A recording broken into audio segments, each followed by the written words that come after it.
Hey everybody, hope you're doing great. I'm Brian Jenkins with Circuit Crush, and today we're going to talk about functions in our Arduino tutorial.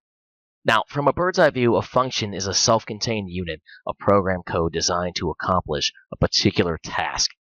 Think of functions as building material for Arduino programs. Just as your house is made of wood, drywall, and other materials, Arduino programs are composed of different parts. These parts are functions. If you've programmed in C at all before, you're likely familiar with the function main, which every C program needs to have.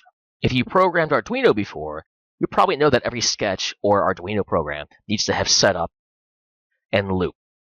Since Arduino is based on C, main is there, it's just hidden.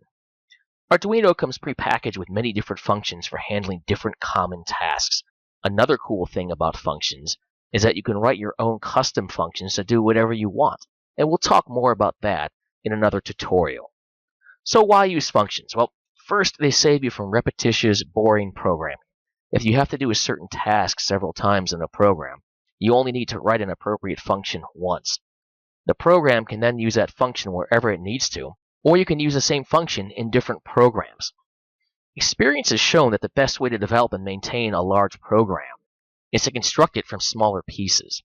Each of these pieces is more manageable than the original large program, and these pieces are functions. Using functions is a good idea because it makes a program more modular, hence easier to read and easier to change or fix. Programmers can write functions to define specific tasks. Not only can these tasks find use in multiple places in the program, they can also find use in completely different programs altogether.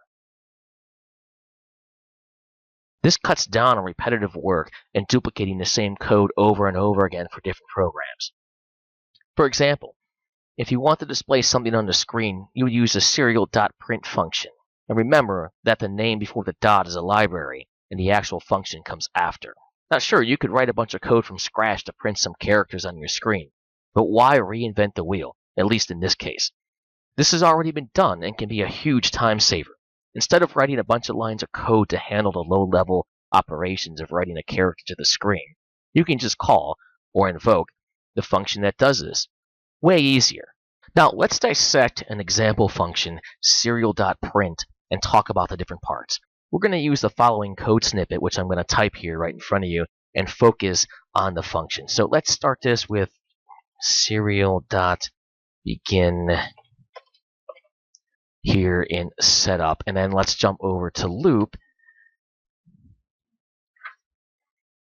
and type Serial.print, which is the function we're going to take a close look at.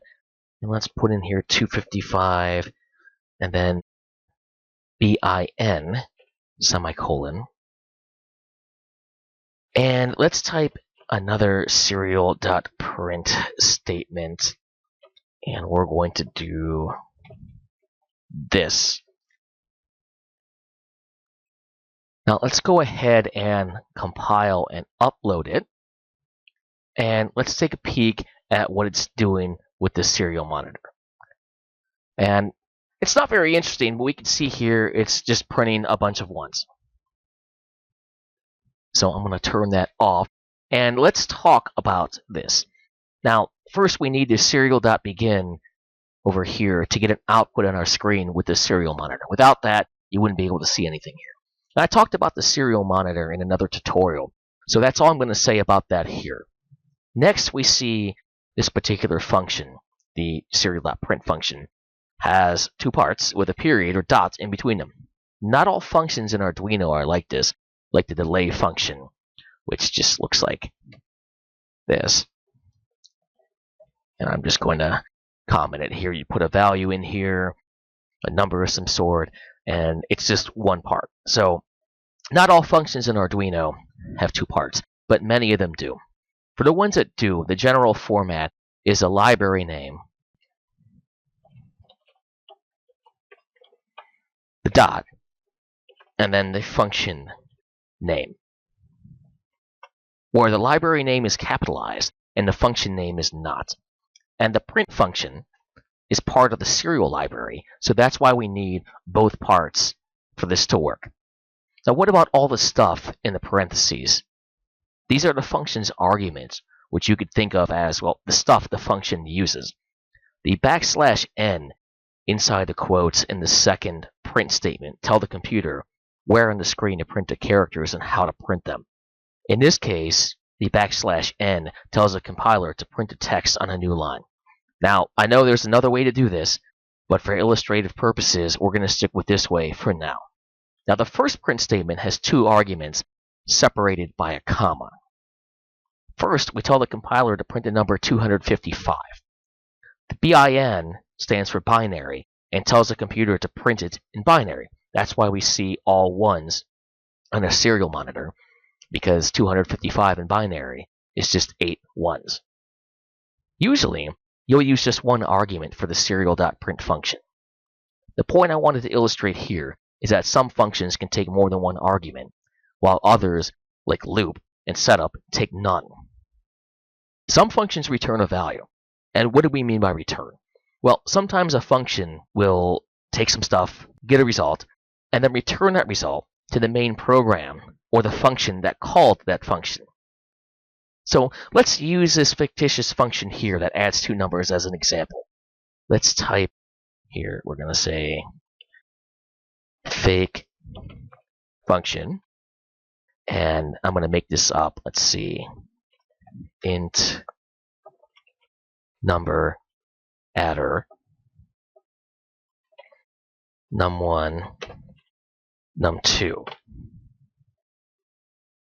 Now, the int in front of the function name indicates that it returns an integer.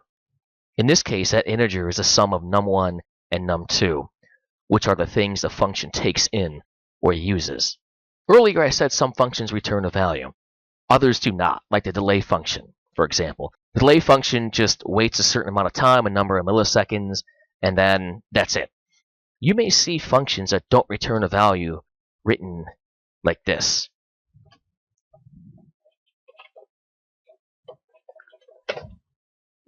Now, I'm not the best typist here, so bear with me. Function that does not return a value.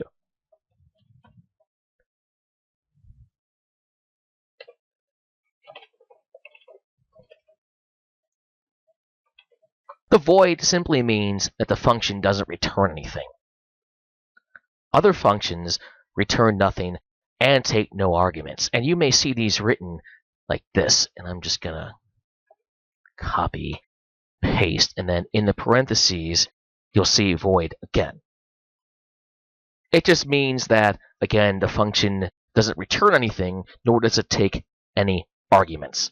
Now, it's pretty obvious how our fictitious number adding function works, but oftentimes it's not so obvious how functions work. For now, a good way to think of a function is like a black box that we can't see inside of. The box takes some inputs and then has some sort of output. We don't know exactly what goes on inside the box, and we don't care as long as it works. When we talk about writing our own functions in a later tutorial, we'll go ahead and take a peek inside the box. But for now, we don't know what's in there or how it works. So let's do a quick recap here. A function is a self-contained unit of program code designed to accomplish a particular task. Arduino comes pre-packaged with many different functions for handling different common tasks. Functions save you from repetitious, boring programming. They're composed of different parts, what the function returns, if anything, the name of the function, and the arguments it takes, again, if any. And for now, a good way, or abstraction, to think of a function is like a black box with an input and an output. We don't need to know what's in it or how it works.